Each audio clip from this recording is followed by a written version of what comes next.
can you turn over the, Yep. all right.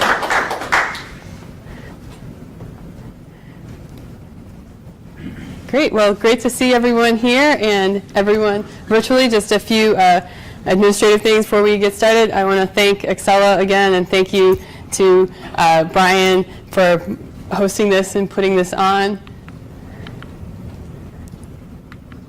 We have a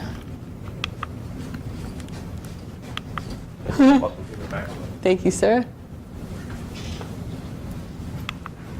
All right, and just really quickly, Berkana Enterprise Consulting, there's a half-day seminar in Newport News, July 21st. There's an IT track and a non-IT track. If this is something you're interested in, tickets are $50, and we can talk about that offline. And House Concert Movement, free event, but accepting donations. They're monthly events. You can come talk to me, and I can direct you to where to go for that information. And I want to say thank you again to AgileCraft for supplying the pizza and hosting us here, and to Berkana. All right, so our goals. What are our remote agile teams, and why do we have them? And our techniques and rationale, how do we make them work, right? These are just guidelines from my experience, the experience of others that are here, and also things that I read that, and people that I've been talking to that really have an alignment with what I've been able to experience here. So this is the year of the rat in our Chinese zodiac, switching over in February, the year of the rat. And with our Chinese zodiac sign here, they're adaptable, smart, cautious people. This is kind of the same characteristics that we want to have on our teams. And when we think about rats, are you thinking about like, oh, there's a rat, let's exterminate them, or let me get as far away as I can, or are you thinking that this is something you want to embrace? Yes, this is the time for the remote agile team, and the time for the rat. There's something we're going to play around with here as we're thinking. Is this the time for remote agile teams, or is this something that we want to get as far away from as possible? Where are you with your own thinking and understanding with this? Our what, right? What are remote agile teams? So there's a lot of talk about this, blogs and research coming out now, but there's not a lot of convergence with terms. Some people have been doing this for a while, but it's relatively new for many of us. And these are Martin Fowler's definitions. So this is a single site. If you are on a single site team, then you are just a few feet away from anyone that you're working with. You're really in that closed, kind of a close environment. If you find it easier to send an electronic communication or a chat, then you're not really in this kind of setting. So this is really, you're housed in the same office space, just a doorway away, or even sometimes in the same room. We have a multi-site. This could be one co-located group and another co-located group that both work together. Maybe the team is split into two groups, and we have a group in San Francisco and a group in Melbourne. We have developers in Calcutta, and we have the BA and technical people in another city, and they have to kind of bridge that gap. That would be the far located model. We have a near located model where you have maybe you're just separated by the floors of the office building. So you're thinking, oh, we're on the same campus, we're in the same building, but really if your team isn't just, or the people that you're working with and coordinating with aren't just right there, right? And you have to kind of walk away or walk to another area, or you find it easier to communicate electronically, then you're in this kind of near located multi-site team. Thank you, ma'am. So we have our satellite workers. And our satellite workers, we're hoping that they're not just drifting off there in space, right? We're hoping that they're tethered into the team.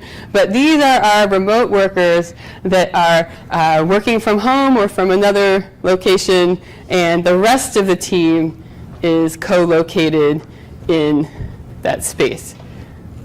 And we have our remote first people. Martin Fowler calls this remote first because this is the first way that they actually want to work.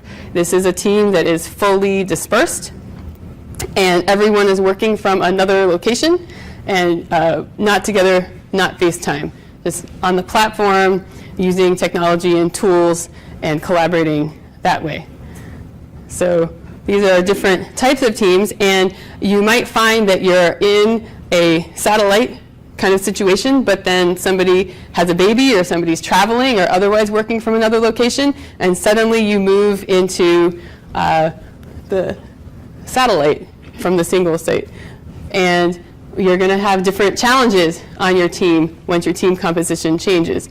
So sometimes you might be in a team that's designed a certain way, or other times you might find yourself in the position of being on one of these structures of a team because technology tools were available that enabled it, or somebody is suddenly working off-site.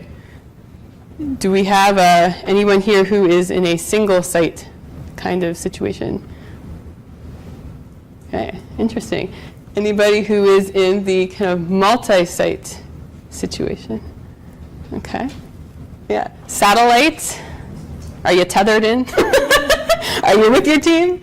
Okay. Remote first? Fully dispersed? Okay. Any other situations? All right. So we're just being aware of the kind of team composition that we're on and the structure of the team as we go into our conversation. This was an interesting thing to think about. This is from Lizette Sutherland. She has Collaboration Superpowers. It's a podcast that she does, and she's interviewed all kinds of people doing things virtually with teams, amazing things virtually. And this is Brian Day, and he works for a program at NASA, and he is actually, he's on Earth, and he is supporting a team that is in a space station. So there's 6 people in a space station out in space. And the question here is, so I like this for 2 reasons.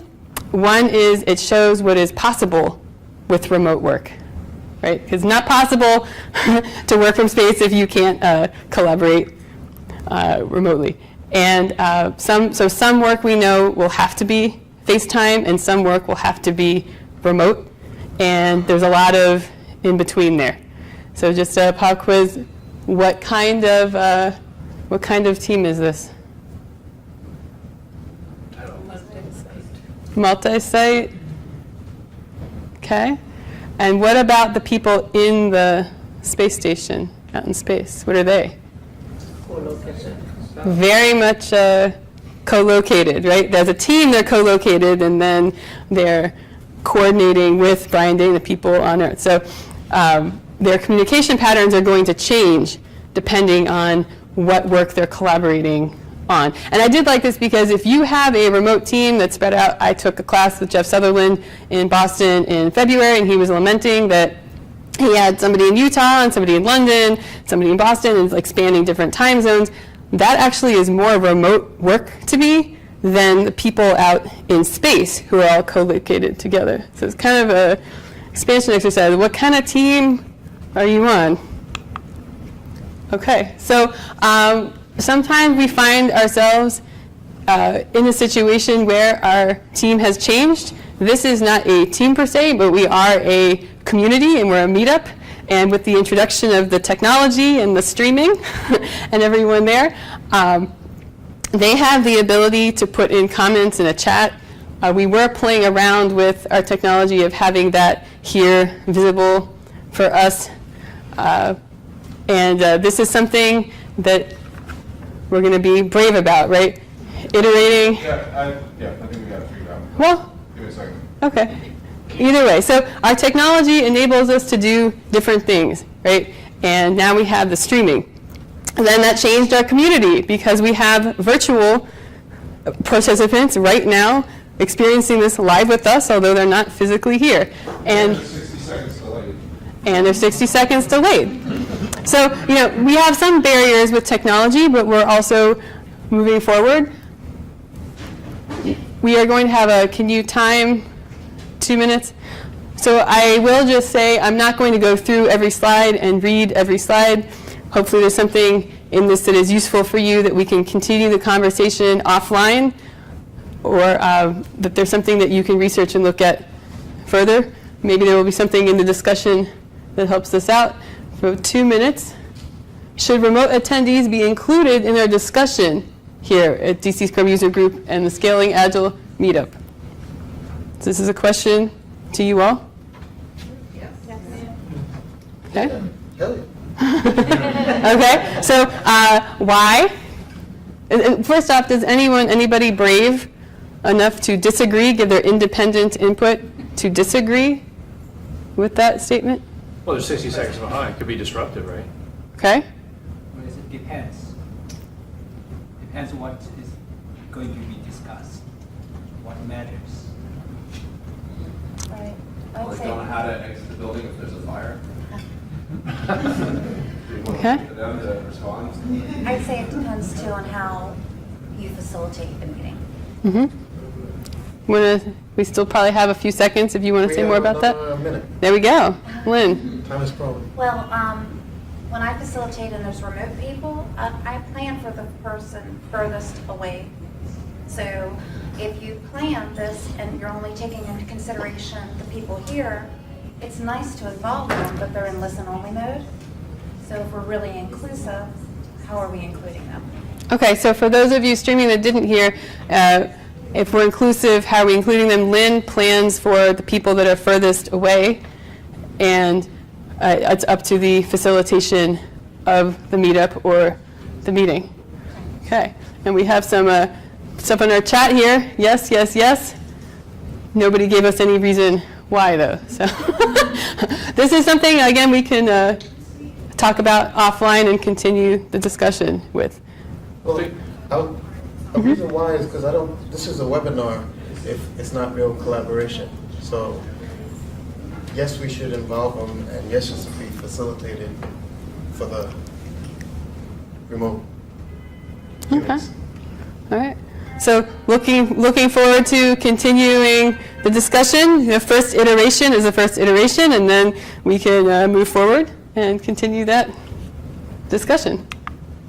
So there are some statistics here, and I'm not going to go through all of them, but if you want to see how your own personal feelings or your team or your company, what else is going on globally with these trends of remote teams, I have some websites and some of the blogs that I got them from people that are writing about virtual teams and remote work. And one of the blogs is 15.5 by David Hassel. Another blog is Hassan Osman. He's the couch manager, and these are people that are supporting virtual work. So I will pause at this one. There is the trend, Department of Labor study, and so the URL is there. You want to check it out. 50% increase in the last 5 years in teams doing remote work. So we know that this is a general trend. Right? Why? So that's the what of what our remote teams are. And now we are why. Why are teams going to remote work, or companies? Why are companies going to remote work? Well, this is improving the life of employees. So for some people, just going to an office or even just working an 8-hour day, that is not how they can be the most productive. If they can just concentrate for 2.5 hours, do their work, then go for a nice run. Sometimes team members say, oh, I got this idea in the shower. Or as Brian was saying in our intro, just even going for a walk.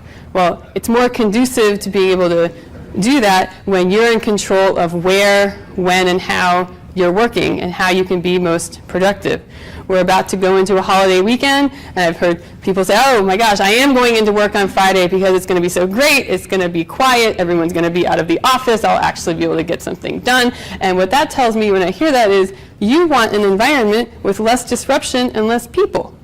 When Lizette Sutherland interviews people for her podcast, first thing she asks is, how did you set up your remote work environment or your workspace? Because people need to be working where they feel most productive and on the schedule that is best for them, with the work-life integration, being able to get all of their family exercise in the hours that they can be most productive working. And access to the best candidates regardless of location. So the teams that I work on, 3 different teams, at least 3 different companies, and they're all that remote first model. Because I have a day job, I go to my day job, and I can utilize those off hours, so meeting at 7:45 in the morning, meeting at 9:30 at night. So this is not just about being a physical location. This is also about having breaking up the workday and being able to utilize those other hours of the day. If you are just going into an office, you can only work those hours that the office allows you to work, versus being able to utilize these times where you might be more productive and more on, be able to break up that workday. So I'm going to ask you all, more drivers, more reasons why remote work might be a good possibility? If you're going to survive, you're going to need to develop habits that will allow you to be competitive. So you'll tend to need to document more information and have more online discussions that are asynchronous versus synchronous and in a room and expensive. And out of that, you get some wisdom of crowds type of benefits. You have diversity of inputs, you have decentralized inputs, you have independent inputs. It's you're not the strongest or loudest voice is not necessarily the swaying input. Yeah. Okay. More ideas about why remote working might be appealing. We'll sweep the room here. It is also about the mindset. So if you talk to people, if say people are working one day from home out of the week, they're like, oh, tomorrow I am working at home. So that whole mindset is different. People feel freer, they feel like they can accomplish a lot more. And people working remotely, not all the time, but once in a while, tend to be a lot more productive when they're at home, surprisingly enough, because people think that they tend to move forward or whatever. But I think it makes a big difference in how people tend to view their situation if they're able to control their work environment more. Okay, so Kathy, saying if you couldn't hear, being able to control your work environment, being more productive working at home. Okay. David? I came from a global company, and we had to provide 24/7. We had offices all across each time zone. So we were remote, but not at home. So making the jump from remote company offices to also employees' homes wasn't that big of a stretch. Okay. But it allowed us to serve the customers as they needed to be served. Maybe we'll get to more of that timepiece in a little bit. Brian? I'd say if you ever have a public transportation system that sucks, and you want to still get work done, you work remotely. Okay. Sorry, Letitia. Or weather events. Right. So weather events, special events that prevent. Lindsay? My wife, she prefers it because she can get up, have her coffee, she doesn't do her makeup and all that jazz. She can go right into her office and go to work and get her most productive time of the day right out of the gate. Okay. I'm going to take a break just a second. Repeating the feedback without the microphone focus. Okay, cool. Just checking in. They like it when I repeat your feedback so they can hear. One of the reasons companies will adopt it is if they adopt a hoteling type office space. So if you're going to go to the office, you reserve a spot. If not, you give it to somebody else who is going to be in the office. In which case, you reduce the footprint, reduce your rent for leasing costs that are associated with that facility. Okay, so cost reducing. Here, I gave it away, but you have to quote the Agile Manifesto. So we have people, processes, and tools. And what is the most important? People. People. Okay. So this is another quote from Fowler. Despite the fact I think most teams would be more productive working co-located, more effective team. You can get a more effective team by embracing some kind of distributed model because of the talent pool, the people you get, and the productive. Martin Fowler. Thank you. Thank you, sir. These are some drivers that I found. Mobile work, working our own hours, being able to apply the Scrum process, which is what we will focus on with the how. All right, so challenges and drawbacks before we get to the how. Challenges and drawbacks for remote work.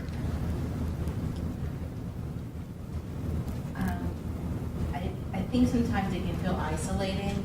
I mean, on my end, I'm a technical writer, and I've been a part of an agile team, and I was working with people who have obviously different levels of experiences. And I would have liked to have a little bit more one-on-one, but sometimes they are maybe just preoccupied with other things. And so I was like, man, if I were in the same room with that person, I could get their attention quicker, because an IM being pinged or something is nice, but I think it also helps for that person to be right in front of you if it's something that's a priority. So I mean, I find it has its pluses, but I think it has its drawbacks too, because that face-to-face, that present, I think is helpful, especially with people, different experiences, and maybe even different backgrounds, and technical, non-technical teams. So you're talking about people with different experiences, backgrounds, the diversity, and can I summarize that with engagement? Yeah. Okay, so engagement as a factor. I just had this problem today. We use Skype, and the audio quality can be poor at times, so you miss half of the conversation that's going on. Some days it's good, some days it's not good. Okay, so tools, technology, right tools, sure. I was going to say the quality of the interaction can hold you hostage. If you have poor interactions, you get poor results. So if you don't communicate, if you work in a silo, then you're not delivering all what you need to do. Okay, so communication among team members. Okay, communication among the team, engagement, and technology failing us. All right. A lot of communication is through body language, and a lot of times, like if you're just doing audio calls, you are completely missing that, and you're not getting kind of more context around what people are saying. Right. Okay. Oh, tech issues, I guess. Okay, well, monitor that. Go ahead and read it out loud. I'm not seeing it. Oh, morale and body language detection. Okay, thank you. Morale and body language detection. All right, so drawbacks. This is from a paper, Mina Dor and Kip Kelly. And there was a survey, 30,000 multinational companies, employees of the companies, and they cited some of the same things: reading nonverbal cues, not having enough time to build relationships, the absence of congeniality, establishing trust and rapport. It's very interesting. So with FaceTime teams, a lot of what I hear is it's hard to get the meetings started. We're not really on point. It's so easy to just go back and forth with chatting. And what we find a lot of times with remote working and everybody being logged into a platform and being on the phone, on audio or video chat, is the meeting is much more focused and structured. You have the time box, everybody is there, and it's the opposite problem, right? You have the absence of that kind of rapport and team building. Whereas with FaceTime, sometimes it's the absence of being able to get everybody reeled in and actually sticking to the purpose of the ceremony or the meeting. Managing conflict and expressing opinions, and then some things with scheduling and time zones and international holidays. Okay, so you want everybody collaborating on the platform. When you have your Scrum ceremony, everyone is on. Everybody is on the call and everybody is logged into the platform, and you have a team commitment that that is what they are doing with that time, right? we're not feeding the dog, and we're not, checking text messages. You have your objective and you stick to it. So I'll show some examples here. We're getting into the how, but we have a stand-up and 15-minute window, but we can knock it down to 8-10 minutes, and we have a time right after the stand-up to address questions. So we stick to our stand-up. We have a parking lot for anything that comes up as a question or impediment, and then that next 10 minutes right after, that's when we are that next 10 minutes right after, that's when we're addressing not necessarily solving the impediment, but how are those people going to connect? Okay, are you available at 2:30? Yes, we can meet then to talk to this person. I can follow up then. So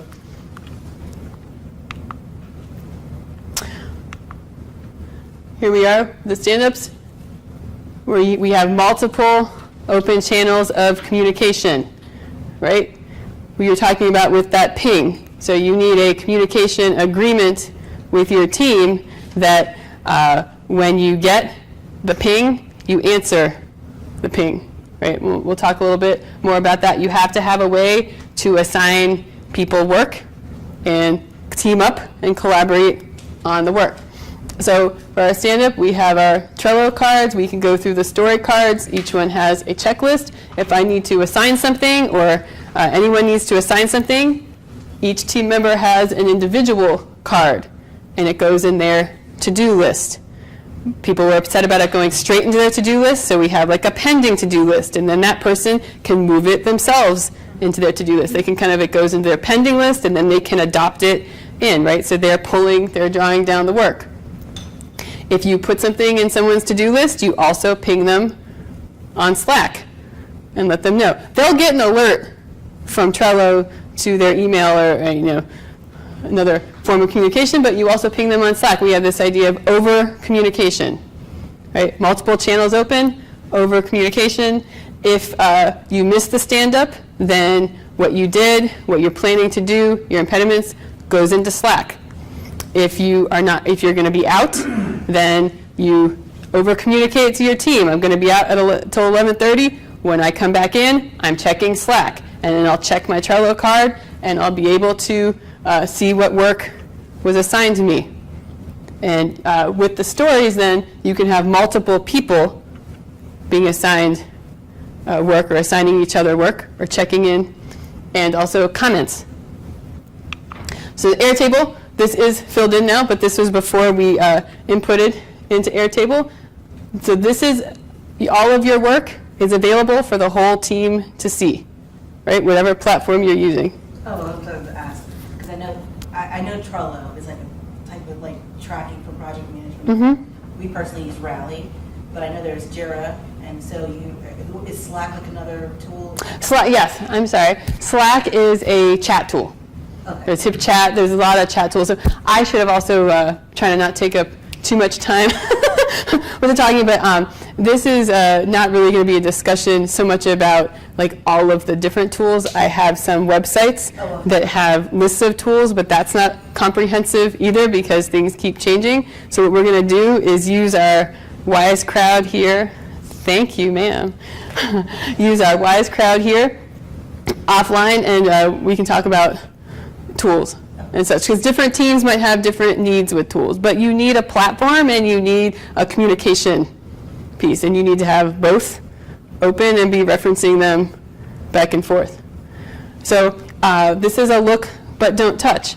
If I'm not doing work in this story, then I'm not going to go messing around with the columns, right? But I can look and I can make comments and I can give input to my team. And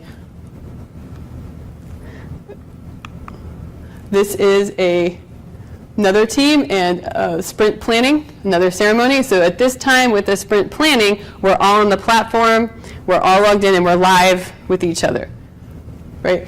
And we're reading off the story, asking for clarification, questions about the story. Everybody votes. And this is important because we are able to give that independent input. Independent, simultaneous input. For building relationships and trust, it is way cool to be face-to-face. And when you have new clients, it is so way cool to look them in the eyes and make sure you're on the same page. When you are on a team and you want independent input, it is awesome to not be face-to-face, right? Why do I say that? Because we're social creatures. We're subconsciously affected by the body language of others, right? And those visual cues. And you want to have everyone's absolute independent input, right? It's hard to be brave sometimes and voice something that is maybe against the grain of what you believe the team is thinking. So this allows for us to have simultaneous independent input. And then we can have the discussion about why did you think it was a 13? Why did you think it was a 5? This is our version of the planning poker, and it's quick. Then when the story is adopted, this is our version of the sprint backlog. Each one of those is a story, and we can assign work to each other, or we can sign up for work within the story. We have, so this is now one of the stories from the sprint backlog. So just quickly, there's the sprint backlog, and this is one of the stories. And within that story, we have the done criteria as a checklist. And different people can be assigned different parts of that done criteria. You could make sub-checklists even within that. So this is how we can do swarming on a story. And if you have somebody who is working satellite remote, get them partnered up with somebody who is not, so that we have that communication. Don't have any one person be a bottleneck. In addition to communication agreements, that's going to be very important, because maybe that person can't answer the question, but somebody else on the team can, right? Because, and if all of the work is visible, then maybe you can go in there and find the answer yourself. So we know we don't want excessive documentation. We want just enough documentation that everybody on the team can be on the same page. And that just enough question is going to depend on what you need for your team, right? It's that annoying answer. How much documentation is just enough? But you do need enough documentation that everyone can see. And the checklists are a great way to do that and have complete transparency to the team. Great comment on Okay, I agree. I've seen their satellite employee will often bring up as people objections, yeah, that they can't read from the body language of the room. the whole room was like, let's get out of here. And then the remote person's like, I want to talk about this some more. Got it. Got it. Cool. Thank you for that. Yeah. Okay, so this is our version of a retrospective using this platform, and it's again simultaneous independent input. And we're live together because it is a sprint, because it is a Scrum ceremony, right? And then we can go through and ask for clarification. I push a button and make an election. Everyone can anonymously vote for what they want to drill down on, and then we see what's up at the top, and we can use that as an input. We can decide as a team that that's what we're actually going to drill down on or not, but a way to get independent input. So you need to have a platform, right, that follows the basic flow of brainstorming ideas, being able to make a decision, plan, execute the plan. Talked about over communicating, work as if you're not there. So this is something new to try, having the chat. We're going to step outside our comfort zone and maybe try something new with the team and see if the input, the quality of the input is different, the amount of the input, the people who are giving input, right? Even if you are in that remote, the co-located single site team, which no one here is, you could still, no one here, you could still have everyone dial in from their own separate space. If you have a satellite, kind of somebody working remotely, you can have everyone dial in, level the playing field, and just see, are the inputs different, right? Are you getting more input? Are the best ideas emerging? Communication plans, right? So your sprint ceremonies everyone is logged in, everyone is engaged, and you're sticking to the time box, and you're sticking to the point of that ceremony. But outside of the ceremony, what is your communication plan? Sometimes we have core hours, and the core hours are not necessarily where you're meeting, but that is where you know someone is available to work and answer your questions. So your team has an agreed upon core hour. And that's where if I Slack you, you Slack me back, right? The only way that I know that you've read something is if you tell me. And if I want feedback on something, asynchronously I can say, by 9 a.m. I want everyone to read this and give me any questions that you have. Give the team any questions that you have, right? So then you have to say what your questions are. If you have no questions, you have to write, I have no questions. And I can easily see that everybody on the team has responded and we've gotten input from everyone. Then I can say, okay, great. By noon, I want everyone to have read and answered the questions if you have an answer. And if you don't have an answer, you put something in there that says, I've read it, right? So I might put that out in a comment and checklist, and I'm also going to ping everyone in our communication log or whatever your chat channel is. You're over communicating. It's out there and it's communicated. These are communication plans. There's Lucid Meetings. That's Chris Higgins. That's his blog. And Hassan Osman. That's his blog. These are templates. You can go to the template and check out something that would work for your team. Okay, anonymous voting, independent inputs. For building trust, it's great to have those visual, verbal cues. For independent inputs, it's great not to.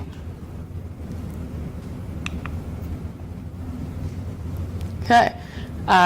Doesn't mean when you try something for the first time, or even a couple times as you're iterating, that it's going to work well. Everyone's going to be comfortable with it. But that's how we keep improving and iterating. We talked about the people, right? So in order for this to work, you do have to have the right people, or at least a strong enough culture that you can kind of rein those people into your culture and indoctrinate them into the culture. This is the Y and T people. From Mark Kilby referenced it, and I know it's a common term, but this is where you have a very deep knowledge base, domain knowledge, but you also have a wide breadth, and you're willing to teach other people, and you coach other people, and you're also willing to do some things outside of what your immediate domain knowledge is. You're willing to reach out and help other people with what they're doing, even if it's not your immediate expertise. You need these kinds of people on your team in order to make this kind of collaboration work.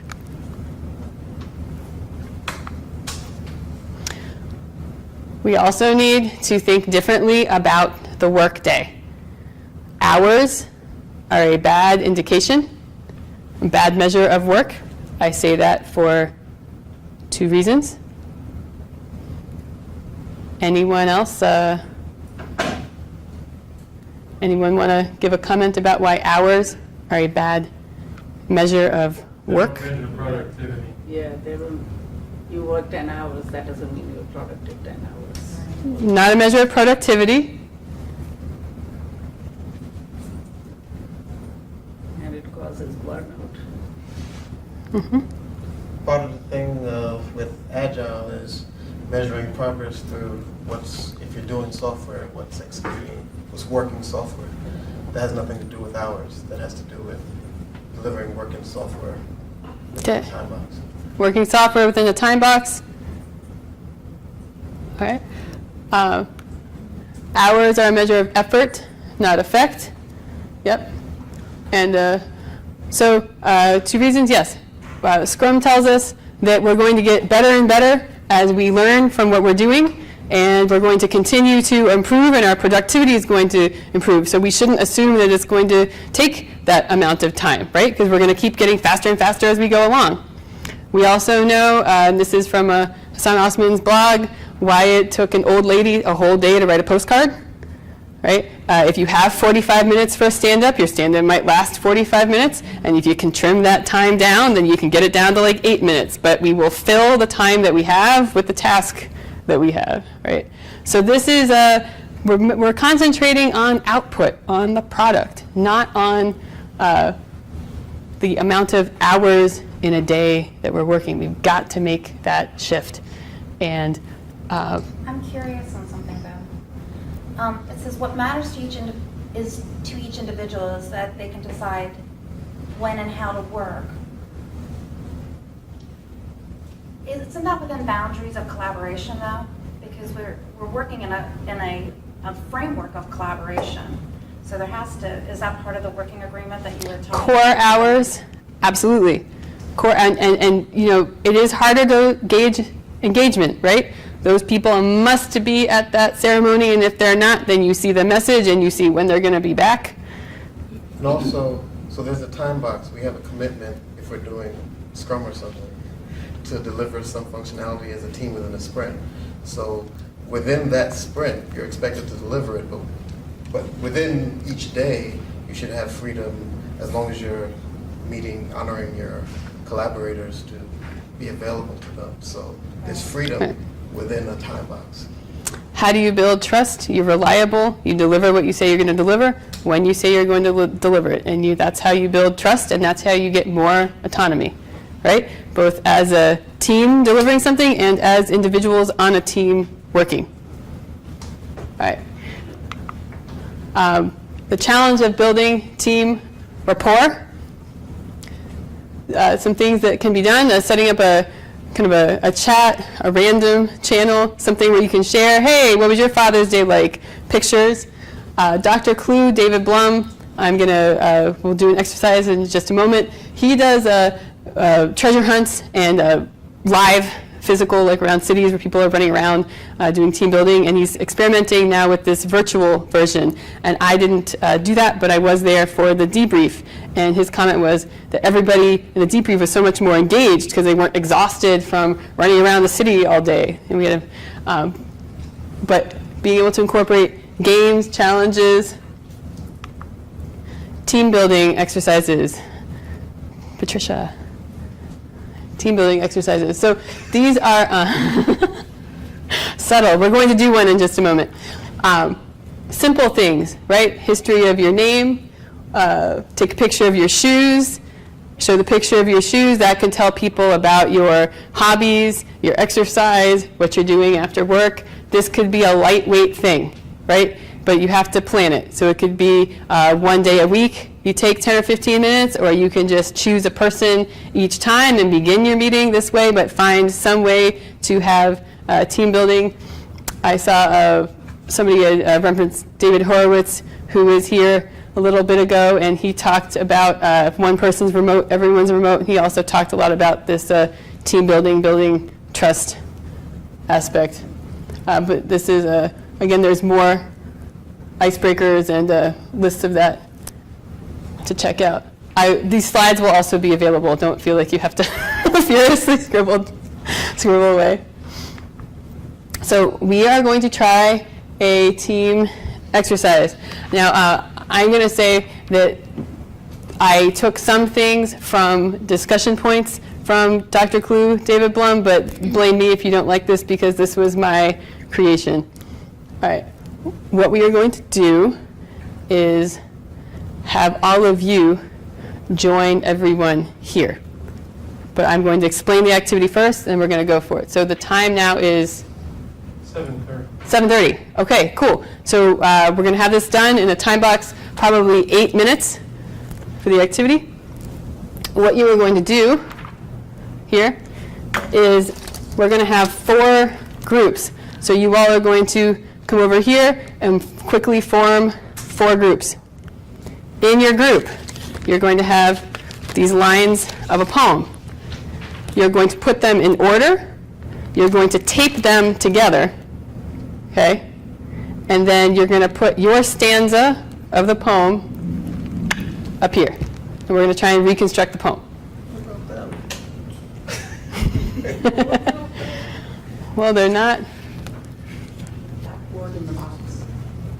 Oh, right, because they can't see it there. Thank you. Our considerate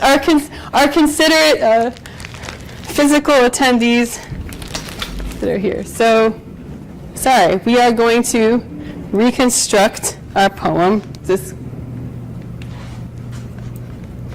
All right. Did I say you have to be brave? Get outside your comfort zone. Not sure how this is going to work, but we're going to have some fun. I will debrief and tell you the reasons why we're doing this activity after, and maybe there's something here that you will iterate on and make it even more improved for your team. So, when you give the signal, you're going to come over, 4 teams. When you're ready, give you your bag, stanza together, stanza taped on the board. So one team will be at that board, is what you're saying? Thank you for the clarification. No, all of the stanzas, when they are taped together, will come up to this board and be a reconstructed poem. So there are 4 stanzas to the poem. In your team, you're going to put the strips in order, tape them in order, then bring it up here and tape it to the board. So do the taping of your lines in your small group before you bring it up here. All right. I'll give you 1 minute to get organized into your 4 teams. When your 4 teams are assembled, give me a thumbs up and I will bring you your bag. Let's go.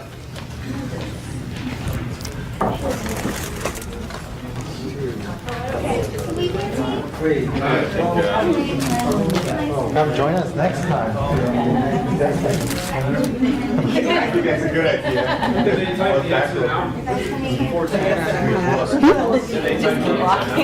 We're about to walk into someone. Are you all ready? Ready? Okay.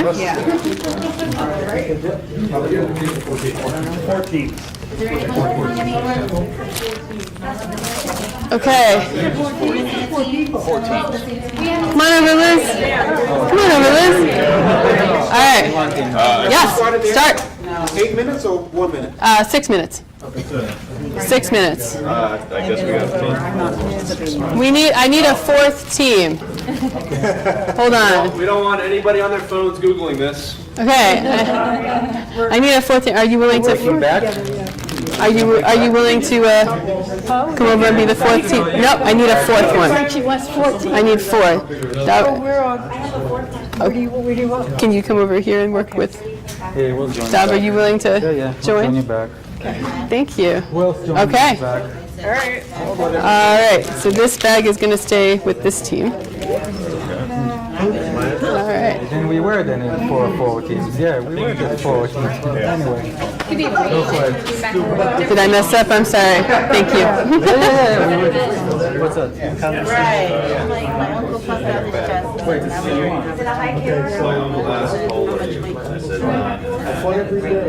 Yeah, I think that sounds. Because then this can continue to some. Right, that like the other part didn't make sense.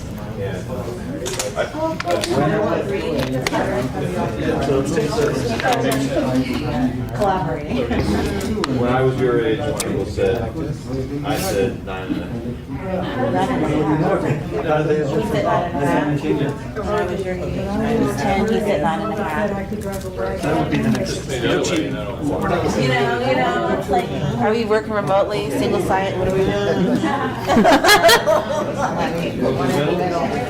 Yeah, I think, so, Okay, time check. How much time do we have? Oh my gosh, don't go. 4 minutes and 16 seconds. Okay, let's say 2 minutes. Yeah, let's say 2 more minutes. Okay, we have 2 more minutes.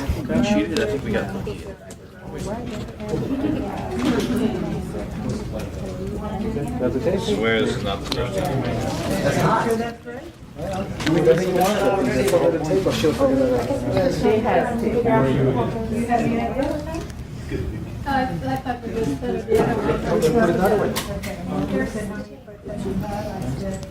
In the future, maybe notepad, like a text file, can be posted with the stuff scrambled. And they can. All right. Time is up. Please find your seats, or you can. And actually, if you're willing to come sit on this side of the room, that would be fun. And we're almost done. Poet, and I didn't know it. I'm inspired by the. Thank you. Thank you all for being good sports. Awesome.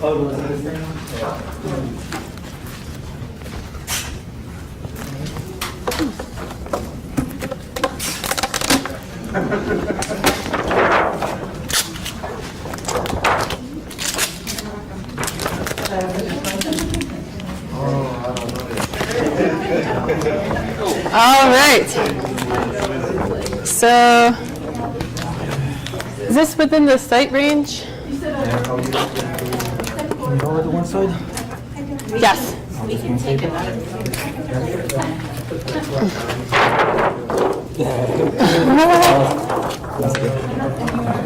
Thank you, Stephen. Oh, you're so sweet. My wise crowd here.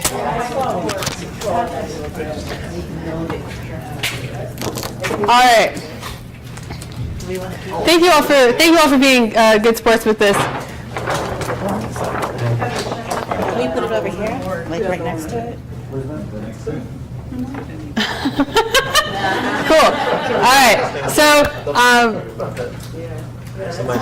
we will debrief this exercise now. I'm going to tell you the point time check. What is it? 7:40, 7:38. Well. It's 7:37. So, okay, cool. So this is Shel Silverstein poem, When I Was Your Age, and part of the Dr. Clue, what he does is he gives people puzzles or things to solve, but he mixes it up so that in your small group you don't actually have the pieces, and it forces, instead of competitive, forces collaboration among the teams. Right, so that's the takeaway that I got from him that I applied to this. I mixed the stanzas up for you. Then additionally, to kind of simulate our multi-site or satellite situation where everybody is co-located together and we have our remote person, they actually had the answer. And they were feeding the answer. I don't know if there was a way to scroll up, but they were feeding you the line. So had we remembered to kind of include the feedback, we'd get it done really quickly. So this is kind of simulating that. So awareness and empathy exercise. Man, that looks like a Dr. Seuss post. But anyway, thank you very much for.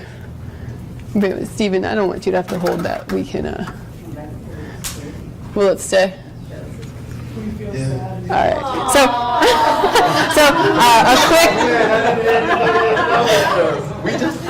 A very quick debrief. Any more comments about this? How you would use this? What you liked, didn't like? Anything quick? And again, we can continue the discussion.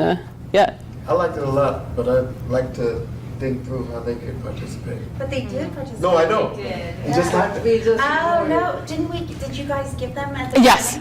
Oh, Patricia fed the poem so that they could simulate being the role of your satellite worker who was there trying to contribute their response to the team. If there was like a blinker or something, that way we knew when they were doing, because I guess that would have helped, like if we just knew like you guys are actually like communicating with us. Yeah, that and that part for this exercise was on purpose, just to.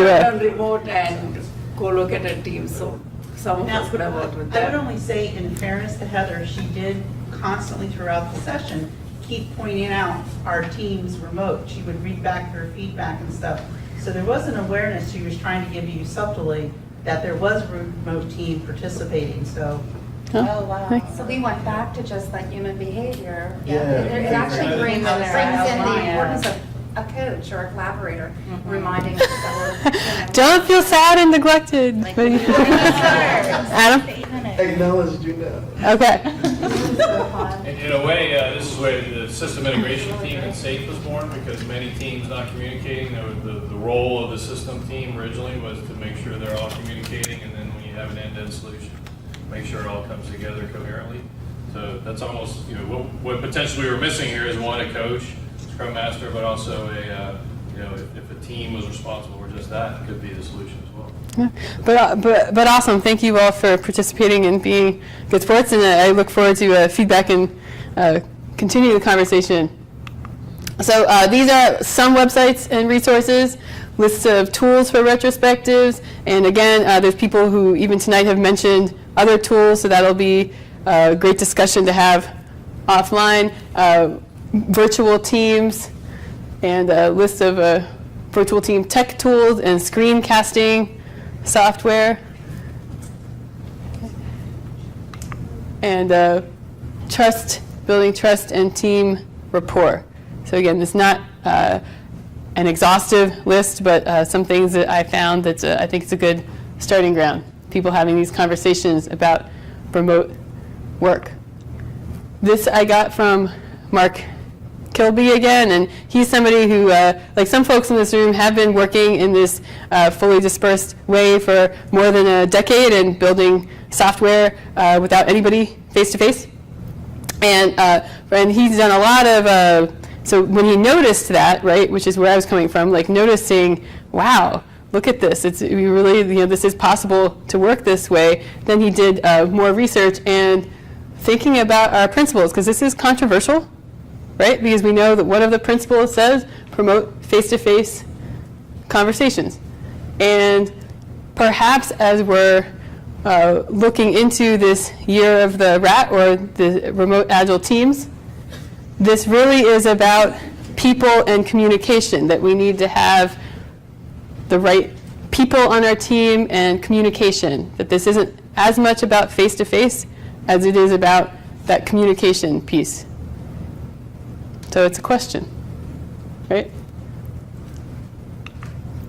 How are we feeling?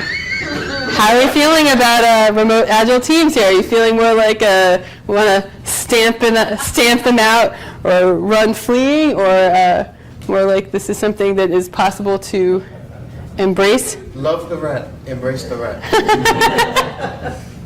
Are you the rat? Further. So I'm going to go to our board. Yes, the slide deck will be available, and perhaps with offline conversations, we can continue adding to the resources. That's part of what this is, right? Our community coming together, trying some things out. We're not sure how it's going to work, but as we iterate, we get to something even more useful. Anything more from you all? And then we're ready to wrap up. You didn't talk about multiculturalism and all that, which is a big deal when you do remote. And I've been working with many remote international teams, and well, all the tools in the world don't really help when you have to deal with a variety of communication styles, work styles, operation styles. Language barriers. And no matter how many experience you have, you realize that it still requires a headache every other time.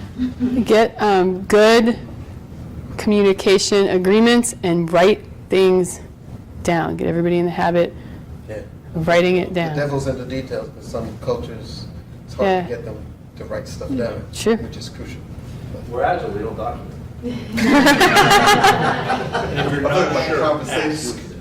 And maybe the way that you could, that pairing, right? Being strategic about who's pairing on the team, and you want those good wide T people who can reach out, right?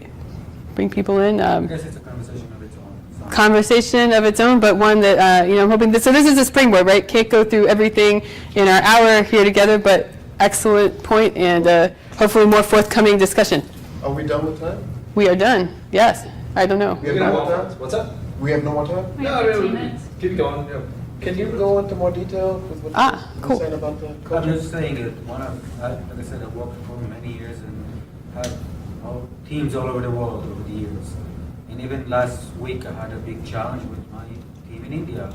No matter how many years I've worked before with India, it's a similar challenges. That no matter what communication, the tools, the system, you kind of find yourself still trying to learn how to improve it, how to work on it, what else can be done, who else can you learn from, who else can you listen from, and you still find yourself in some interesting challenges. What was the specific, like one specific issue? This example, for example, we're trying to get actually feedback on, to give to the client on some problem we had. But the communication, by the time we actually achieved it, was already fixed. We didn't even know it was fixed because the team forgot to tell me it was fixed while we were fixing it. So then I'm coming to the client, here's the problems, but actually it was fixed. And I just wasted his time for a week talking about these problems, which of course he wasn't happy. But again, it was a good experience again to come up with these very, very challenging communication. Depending on the team, where they are in the world, there's a variety of challenges of what they expect from you versus what you expect from them, how they communicate. Like I said, this is a long conversation. I'm sure everybody here work with international teams and some of them. Did you all do a retrospective for that issue? We will talk about it tomorrow, actually, after the meeting. So- And I have to be there. So- I have to figure out how to explain, listen, this So- is not the way we can do it. So some people, with coders, in order to adopt code, they have a commitment in a working agreement that at least 2 other people on the team, so not everybody, at least 2 other people on the team have to also approve of it. If there's something where there's somehow more visibility, so when something is a problem or is done, there's more people that need to. So what I alluded to this earlier, if you're gonna commit to being remote first, because nobody works together for the last 12 years or whatever, so we've really focused on understanding what should be asynchronous, what should be synchronous, as well as rules. Like it's not gonna work if people don't, like if you're doing product development, you have to have your stories online. There should be discussions about the story within the context of the story. When things are done, you shouldn't have to ask somebody, it should be visible. It's a process that Yeah, it's a evolves process. over time. Exactly. As a tribe, you develop a culture of being remote. And we have worked with Indian folks as well. How do you enforce that? Because I've had a team where you had a scrum master who had rally and we have our user stories, but they would jump from one user story to another user story, and it was like, who's telling them, okay, before you go to one more user story, let's focus, let's have that discussion. Where were the pain points? Where are the lessons learned? How do we avoid that moving forward? Because, So if we're doing retrospectives seriously and paying attention to it, like you're not achieving a sprint goal and you find out what are the real root causes of that, ideally there's not a specific way to solve that. The team should solve it with a well-facilitated retrospective.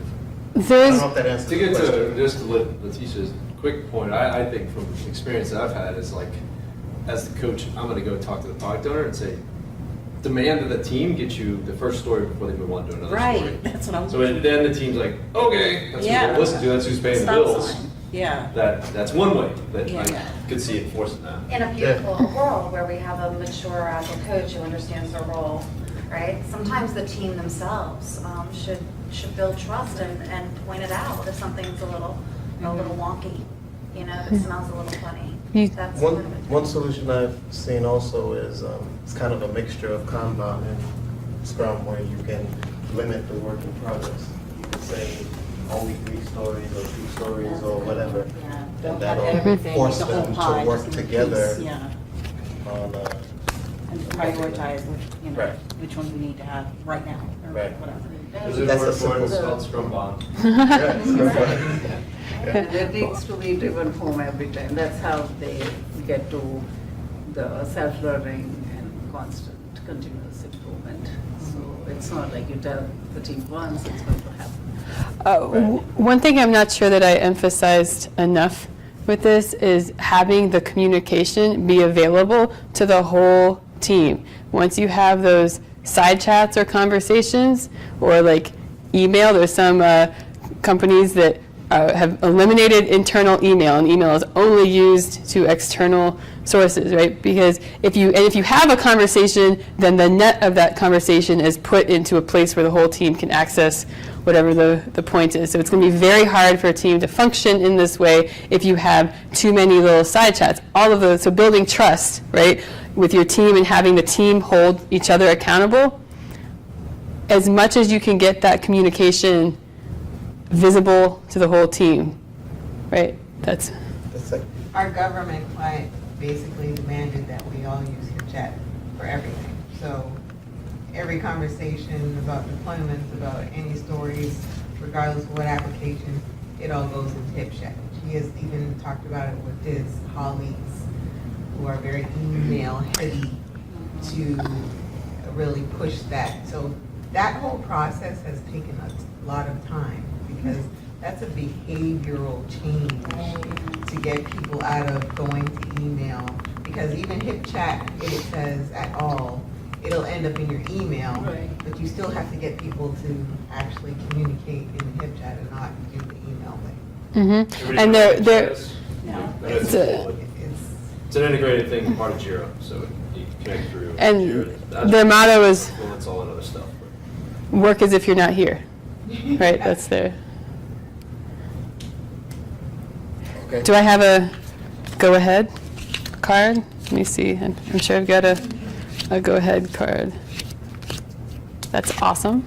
That's an awesome comment. Go ahead. Reinforce that when we went to this fully distributed thing, Eric and I said that we weren't going to look at emails from any employees again. Only emails we would take for the company would be coming from clients, and even vendors, we got them to get onto the platform. And that was a way to make sure that everything was there. I mean, have somebody just say, no more email. I mean, if you allow a little bit, then... What's wrong with email on that following? What's wrong with email? Yeah, I don't understand Well, why not. you have information that is all over the place that out of context. So if you want to find out if something was done, you have to search here, you have to search there, you have to search, I mean, you don't... Search your email. And the whole team is. That's one issue. Another Okay. another issue is when you have a new person on the team, you want all the information to be available to a new person that joins the team. If you have emails, you can't suddenly join people to, I mean, there's a collection of reasons. And that's where you want all of the communication for whatever that story, that topic in one thread, right? So that it's organized and you can let everyone into Especially the when conversation. you're going into like a safe or scaled agile kind of thing and you have multiple, the email stuff gets really crazy. You want to be on a collaboration, right? No, you want to collaborate on topics or artifacts so that it's clear where to go to get the information, the history of why a decision was So we made. use rallies, I don't know what we use then.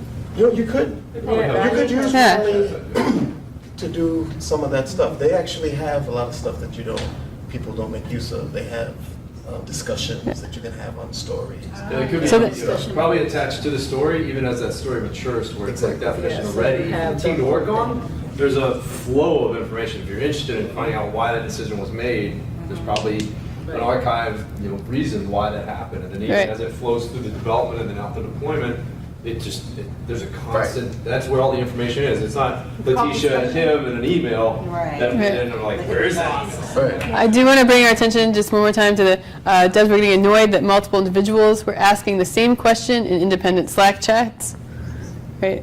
So they get everybody, sounds like, in the same space. So having multiple sources of communication open, right, for your team. All right, I think we'll definitely be around after, but let's, did you want to say one more? Oh, I was just going to explain, these are, if you're doing video chat, collaboration super cards that you can hold up. This is a whole other discussion too, right? Etiquette, team meeting etiquette. Maybe, that will be a future discussion here, team meeting etiquette, but this is one way that you can let people know. So this is our giveaway. Here are these cards. Yeah, we have 2 decks of these cards here. So like, you're frozen, can you repeat that? Just kind of things so you don't have to disrupt the flow of conversation. What's All up? right, thank you.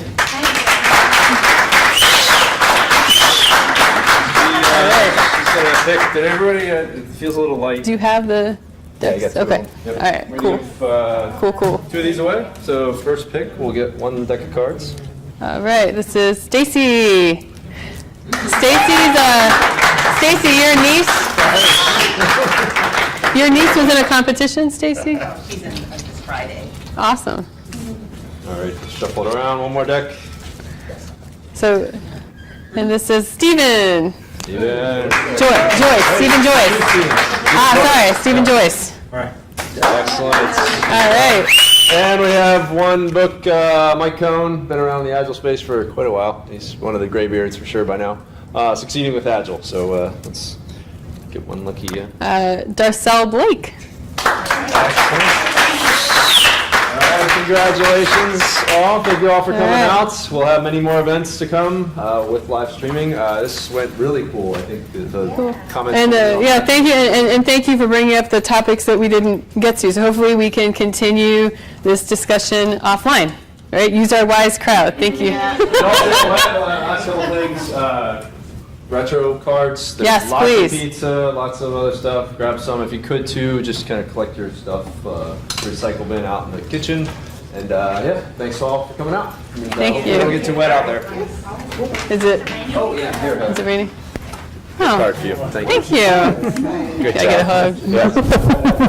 Thank you. Thanks for being a No, that was awesome. I'm glad you pushed that. No, that was really good. All right.